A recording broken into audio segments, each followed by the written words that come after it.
Rotations. A rotation is a transformation in a plane in which a figure turns around a fixed point. The fixed point is called the center of rotation, and the amount of turn is called the angle of rotation. In this example, it's 90 degrees. So if we start off with point F, for example, and we draw a line to the center of rotation, and we're rotating at 90 degrees, we're going to actually have an opposite reciprocal slope in the counterclockwise direction. So we had to go down 1, 2, 3, 4, 5, 6, 7, and to the left, -1. So that means the slope originally from point F to the center of rotation is -7 over -1, or +7 slope. So therefore, from the center of rotation, I'm going to end up having an opposite reciprocal slope. So instead of having 7 over 1, I'm going to have -1/7. And since we're going counterclockwise, the negative sign is actually going to go with my run value. So I'm going to go up 1, positive, and then to the left 7. 1, 2, 3, 4, 5, 6, 7. And that's how I find the coordinates of f prime. We can do something similar for d to d prime. We can count to get to the center of rotation. We're going to go down 1, 2, 3, and to the left 3. So the slope here in this case is -3 over -3, or +1 over 1. And then to get to d prime, I'm going to have the opposite reciprocal slope, which is going to be positive. It's going to be +1 and a -1. So a -1 slope. And because of the orientation, we're going to go up 3 and to the left 3. So we went +3 and -3. So a way to get from each point to the center of rotation is to think about slope with rise and run, and then do the opposite reciprocal of that to get to the new point for your image. You could also use concentric dashed circles that are centered at the center of rotation to serve as an aid. On this slide, we have another rotation shown. It still has a center of rotation and the angle of rotation. This time the angle is 180 degrees. And 180 degrees is a straight angle, or a straight line. So in order to get from a pre-image point to the center of rotation to the image, you can generally count the same number of points and in the same direction, and the slopes will match. Because again, a 180 degree rotation is a straight angle and creates a straight line. So for example, from point F to the center of rotation, we're going to have to go down 1, 2, 3, 4, 5, 6, 7, and to the left 1. So the slope to get there is -7 over -1. It does reduce to a +7, or 7 over 1. But this original one that we have also tells us that if we follow the same exact movements in those same directions, we're going to get to the image point. So we're going to go down 7 again. 1, 2, 3, 4, 5, 6, 7, and to the left 1. And the leftward direction is negative.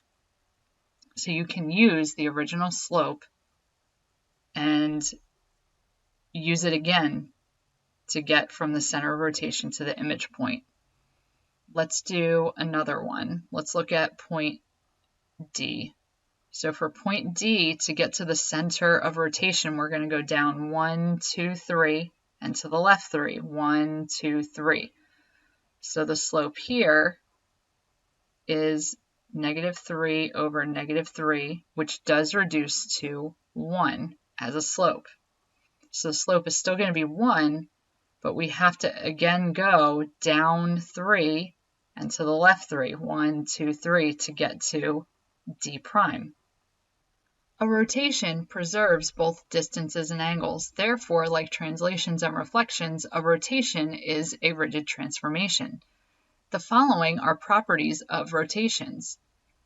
We know that polygon ABCDEF is congruent to polygon A prime, B prime, C prime, D prime, E prime, F prime. We know that AB is going to be equal to A prime, B prime, and that BC is going to be congruent to B prime, C prime, etc. Similarly, the distance between each point and the point of rotation will be equivalent to the distance from the point of rotation to the image point. So the distance from A to P is equal to the distance from A prime to P, and from B to P is going to be equivalent to B prime to P, etc. And then the angle created from A to P to A prime will be our angle of rotation, theta, in this case 45 degrees. Similarly, angle B to P to B prime will also be theta, and again in our case it's 45 degrees. If we look at C to P to C prime, that will also create a 45-degree angle. Same with D to P to D prime, that'll be 45 degrees, and so on. And the angle of rotation, as long as it is positive, coincides with a counterclockwise rotation. A rotation can be counterclockwise or clockwise. A counterclockwise rotation coincides with positive values of the angle theta, and clockwise rotations coincide with negative values of theta. So in this diagram, we have our pre-image and our image, and the angle of rotation this time is negative 45 degrees because it's 45 degrees in the clockwise direction.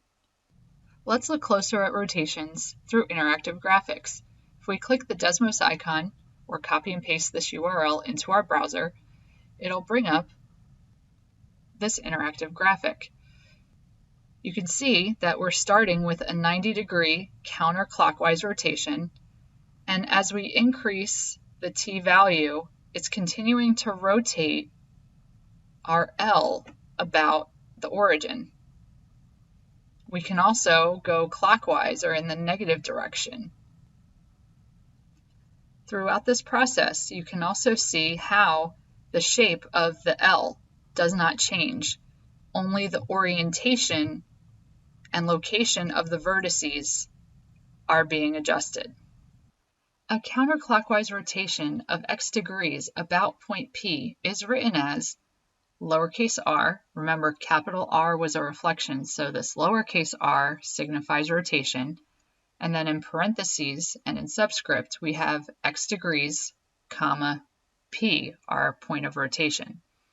In this case, since the rotation is counterclockwise, x is greater than 0, and the rotation of x degrees about point P of polygon ABCDEF gives us polygon A prime, B prime, C prime, D prime, E prime, F prime. The angle of rotation applies to the corresponding angles as shown and the distances from P to the paired points, and those are equal. So from this point to P, we're going to travel that same distance from P to our new point by that same angle. So if I also were to draw, I'll draw it in green so that it's a little bit different, from this point up here straight down to point P, and then I'm going to travel that same distance up to the image point right here. And this angle is again going to be x degrees. You're going to take every single point that you have in your polygon and you're going to rotate each of those points x degrees by the point of rotation. A counterclockwise rotation of x degrees about point P is written as lowercase r and then x degrees, comma, capital P for the point of reflection. And then in this case, since the rotation is counterclockwise, x is greater than 0, in referencing the top one, and the rotation, x degrees about point P of polygon A, B, C, D, E, F, will give us polygon A prime, B prime, C prime, D prime, E prime, F prime. And mapping the image to its pre-image would be written as a rotation of negative x degrees about point P, because we're going clockwise this time from red to blue, or image to pre-image, of A prime, B prime, C prime, D prime, E prime, F prime to polygon A, B, C, D, E, F.